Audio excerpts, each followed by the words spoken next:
so why do we care about the GRE? We do a survey with admissions officers every year, and it's anonymous, so they tend to give us better feedback because we don't put their names or anything in it.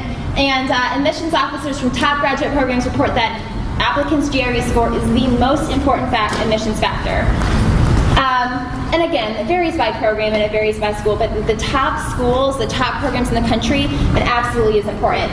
And you can see how close, 26% would say GPA is the most important, where 31% say your GRE score.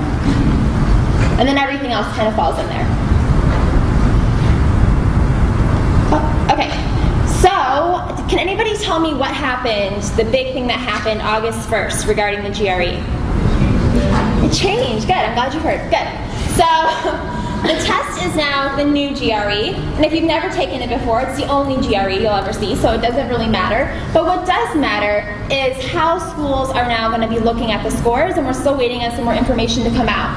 But this is the test now as it stands. It'll probably be like this for a few years. So regardless of what year you are, you know, this is the test you'll see. So the test is taken in a computer lab.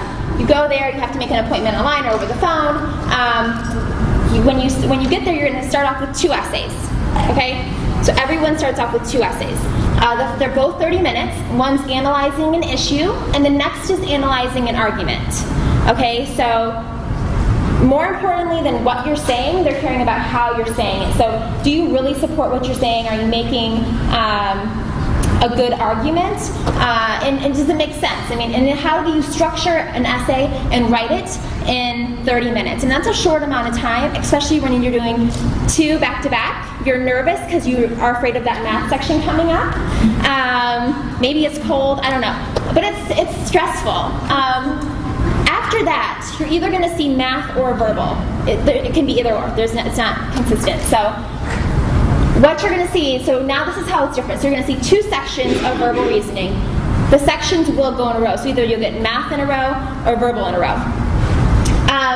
There's 20 questions for the verbal. There's 20 questions per section, 30 minutes. So a little bit over a minute per question.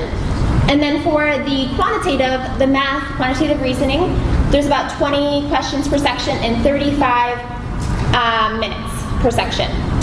You will also see an unscored section, and you will not know which section it is.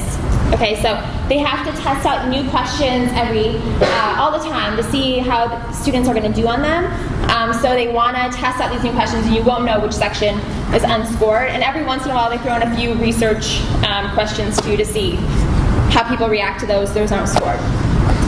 All in all, the total testing day is about 4 hours. There's a 10-minute break following the 3rd section and a 1-minute break between the other sections. So this is the big difference on this test. So before, it was a computer adaptive test, meaning you take it, you answer a question, you get it right, it gets harder. You get it wrong, it gets easier. Kind of making like a zigzag until it finds your ability level, okay? That's how the test used to be. They've changed from a computer adaptive test to a multi-stage test. So you're still on the computer, but instead of adapting at every question, it will adapt at every section.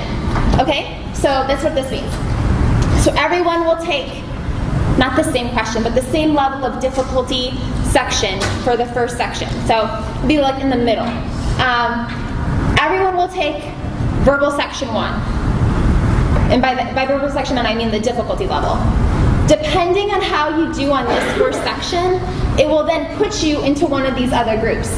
So that 2A at the top are going to be the most difficult subset. So like after you do section 1, you'll do section 2, you'll have harder questions. If you do this is where it gets a little bit scary in my opinion. If you do really poorly on the first section, you will only be able to hit a certain maximum on that second section because you're going to be on the lowest level.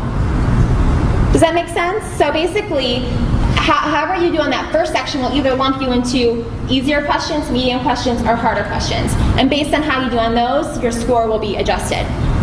Now you're thinking, oh my gosh, what if I get in the middle section and I can't get a high score? You can still get a high score. There's still hard questions in there, but you won't be able to get probably 99th percentile if you scored in the middle on the first section. Yeah? Will the test tell you what section Oh, no. No. You'll never know. You could have thought you did awesome, or vice versa. You think you're, yeah. No, you'll never know. But it puts a lot of emphasis on doing really well in the beginning. Not that you wouldn't want to do well in the beginning anyway, but it's really important. Yeah, so that's the highest potential, middle, and lowest. And it doesn't mean that once you get to that section you can't do good. It just means that it will be harder to get a really high score if you bomb the first section or vice versa. Yeah. Now if you do really well in the first section and then get all of section 2 wrong, your score is still going to be bad. You're going to get like half of them wrong. So, I mean, that's still not good. All right, the same thing happens for the math, the quantitative section. So again, depending how you do on your first set of questions, that will determine how your score goes. Now on the test, when you're working on one section, you can go back and forth between questions, which some people think is awesome because you can flag it and go back. At Kaplan, we really recommend that you work through questions in order and finish, because every time you flag a question and then think you're going to go back to it, you have something left in your mind that you're extra stressing about. Like it's just adding to the pressure of the day. So we recommend if you have to skip something, skip it and go back. But if you can, work through the questions because you have to. If you don't finish them, there's more of a penalty than not. And there's no penalty for wrong answers like the SAT. There's just you just wouldn't get the points that you'd be good if you answered it right. Yes. From what I heard, the old test was before you had to answer the question and before you could go on. Right. Before you had to answer, and now you can move around in a section. Some people like that idea.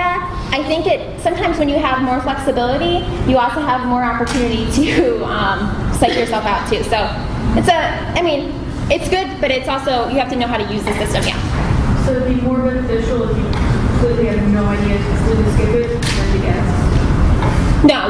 Before you finish, you should have every answer completed because there's no penalty for a wrong answer. So you would only be hurting yourself if you miss questions. Yeah. Now I'm saying it's better to not skip every question you don't know how to solve. Like if you don't know how to do any type of math question and you're going back and forth, it just becomes very stressful. Okay. So the new GRE scoring. So before you had a math score of 200 to 800 and a verbal score of 200 to 800. Sorry. So if you've taken the test, has anyone taken the new test? You guys have already taken it. How did it go? What'd you think? I really liked it. You liked it. You had fun. Come talk to her afterwards. She might have some great suggestions. But you thought it was. I like the format. You like the format. Good. Okay. Who else has taken it? Any other feedback? You've taken the old one too? Yeah. Well, it is longer, so that's a good. In between the sessions. Okay, good. All right, so you've taken the test, so you do not have your scores yet, right? So you really don't know how you feel because we'll have to wait, right, about the test. So from August 1st through, which when the new test started, through the fall, students will not receive official scores until November. So everyone who's taken this new GRE test hasn't received a score and will not receive a score in sometime in November. The reason is because ETS, the test maker, has to use this time and all the data they collect to determine what the score means, right? Because they don't know, because it's a new test. And the new scoring is different. So now people are getting an unofficial score that has a 100-point range, which is significant. It could be the difference between applying to certain schools.